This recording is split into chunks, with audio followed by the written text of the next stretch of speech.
Thank you, David. And before we start, I want to say thank you for inviting me. And I'm so glad to be, finally speaking to you and having all those who are, they wanted this to happen. It's happened. So I'm glad to be here. Thank you. Oh, yeah. There were people have been telling me to have you on for months. I'm just not good at contacting new people. But here we are now. All right. So we're going to be taking some questions and comments from everyone in the chat here once we get going. But there may be people here who aren't familiar with you, aren't familiar with your work. So in order to help them get to know you a bit better, why don't you share a little bit about where you grew up, your background, and everyone who's watching, while he's doing that, be sure to wage jihad on that like button and share the link on your social media.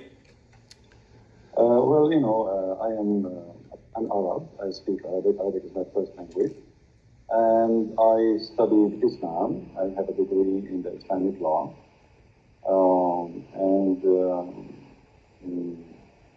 My study is not the reason really I know. The reason I know is because I study hard, so I can answer the Muslims. And I don't know much. I mean, the rest about me is what people know, like I do. Mm-hmm. So you have a degree, you said, in Islamic law? Yes. Why on earth would a Christian want to get a degree in Islamic law?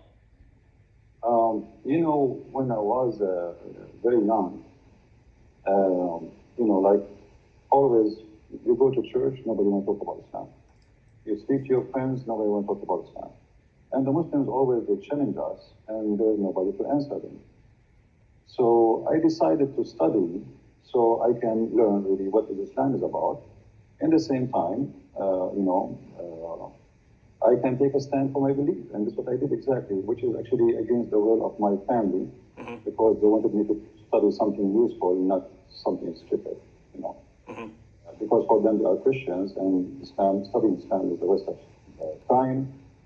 It's not worth it, and it is, it's not a good thing. And I agree with him, But always good things can happen from bad things. All right. Well, I wanted to ask you a couple questions about your approach. The kind of two issues here. I hear from Christians. I hear from Christians all the time. And guys, those who are asking to adjust the bass and stuff like that. No, there's not. We've started. I can adjust the volume. That's about all we can do here. So just got to live with it. Any changes have to make at a different time. Christian Prince, I hear from Christians all the time, and you're a perfect person to answer since you're the Christian Prince. I hear from Christians who say that when you're interacting with Muslims, you shouldn't criticize Muhammad or the Quran. This is just going to drive Muslims away. They're not going to listen to anything you say. And so you just focus on sharing the gospel with them, just present Jesus. Don't criticize their position or they're never going to listen to you. That's obviously not your approach. So what do you think of that? Me, I'm a Middle Eastern, so I understand the nature of the Middle East. And the nature of people there is totally different from what people think. And maybe what you are saying can be, valid for those who they are American, who they are born in America. Arab, Middle Eastern Muslims, if you are too much nice, they think you are weak. They play the game of intimidation. It's not really about the way you approach them. You see, even the Quran says that Allah, He made us to be humiliated. So when a Muslim, he speaks to you and you are so kind to the point people they say, why you are rude. I'm not rude, I'm just being truthful as it is. Same time, the Quran told the Muslims that Allah, He cursed us and He made us people of humiliation, which means in Arabic it says, ضُرِبَتْ عَلَيْهِمُ الذُّلَّةِ If you go to chapter 3, verse 112, it says that Allah, He made us people who they are nice to humiliate us, not because we are nice. So the Muslims, they have different understanding for your kindness. Maybe you are trying to be kind because you are a Christian, but for a Muslim, you make him believe that Allah is saying the truth in chapter 3, verse 112, because he cursed us and he made us nice to be humiliated. So I am not nice with somebody who don't believe in being nice. And if somebody saying to me all kind of things, why I cannot say all kind of things to him too? And why I have to speak in a way some people want me to speak in? This is the way it should be. You know, even the Lord, the Messiah, he says, either yea, yea, or nay, nay, be truthful. So, you know, no political correctness. The Messiah himself, he was not politically correct, and he spoke to the Jews in many ways, and many of them, they are harsh. So being harsh, not because I hate the Muslims, I never hate the Muslims, but being harsh because the religion, the topic is harsh itself, and the nature of this religion is harsh too. Now, so you're pointing out, one, given the group that Muslims tend to not listen to you unless you're. So, in other words, it's kind of the opposite of what many Western Christians think, right? They somehow have come to conclude that if you're aggressive with Muslims, Muslims aren't going to listen to you. You're saying it's actually the opposite. If you don't have an aggressive approach, they're not going to listen to you. You see, in the Middle East, the one who shouts louder is the one who his voice is heard. So I know where I'm coming from. I know the culture. I know the nature. And, you know, everybody, you know, anyway, for me, I am very successful. I have, you know, a lot of people who live Islam. So if the way I'm doing it is not right, then how you can explain people leaving Islam left and right? Mm-hmm. So obviously it's working, it's good. And I don't insult people. I just say things as it is. I mean, your prophet is a false prophet. What's wrong with that? I mean, what I should say? I should say to him, your prophet is a good prophet when he's not. Mm-hmm. So I approach in a way which is go straight to the point. So you've mentioned a couple of times, and people have been pointing out in the chat that lots of Muslims, contrary to what many Christians in the West believe, lots of Muslims do listen to you and they leave Islam, and many of them become Christians. So what kind of results have you seen over the years? Actually, I can say to you... wait. Hey, wow. You just got, your sound got much more clear. All right, that's good. I changed the microphone from my side, actually. Maybe this is what was a switch. Oh, yeah, that's perfectly clear now. Guys, does that sound better? Yeah, there were people, perfectly clear now. All right. All right. You see, I have in the last few months, I don't know how many, I cannot even count how many people left Islam. And, I don't change the way I talk. This is the way I talk. This is the way I mean, even when I speak to Christians, I mean, if somebody, he says something I don't like, I speak, this is how I am. I am not someone else. This is how I am. And who like it, who don't like it, it's up to him. I mean, what I can do. I mean, he don't like it, don't listen to me. Yeah, and I have to say, especially when I think about people in the Middle East, right? Assyrians, the Copts in Egypt, the Christians in Pakistan. When I think what they have gone through historically due to Islam, if the biggest criticism you can say is, guys, you're being too harsh when you're criticizing this ideology that has been oppressing your people for centuries, that's kind of as someone who lives in America, I just don't think it's my place to tell people who come from that sort of background how they should be talking about Islam. You see, David, you did just a few, maybe a month or 6 weeks ago, you debated a guy, his name is Mimi Hijab.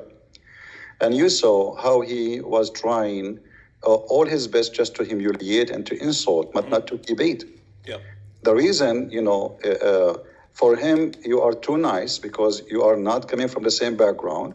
For him, humiliation is a way of winning. It's not he wanna make fun, even though he's saying stupid things, even though he said the most stupid things ever, which is against Islam. I mean, he not only he lost the debate, he looked like an idiot in the village. So yet he think by making fun, he is the winner. So this is a culture thing. This is a mentality. This is a mindset. If you don't understand them, you will not even able to go through their mind. They grow this way, and they think if you are kind, that's mean you are weak, and if you are very gentle and you are not rude, that's mean you don't you are afraid.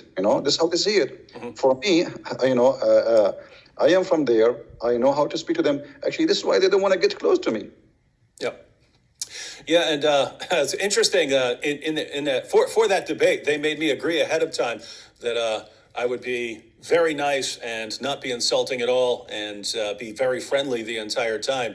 And so it seems they understand as well that if you can get the Christian debater to be nice the entire time, and the Muslim to be insulting, yes, there are Westerners who will watch that and think, oh, why is this guy being so insulting? But lots of Muslims, boy, they love it. Now, we're going to take some questions here in a minute. I had two questions just on the Arabic, since you're a native Arabic speaker. Not anything specific, but basically here's the idea. The main argument that the Quran gives for its divine inspiration is what I call the argument the argument from literary excellence, meaning that it's just so amazingly written that it has to come from God. But I read the Quran a lot, and I just think it's the most horrible book that I've ever read.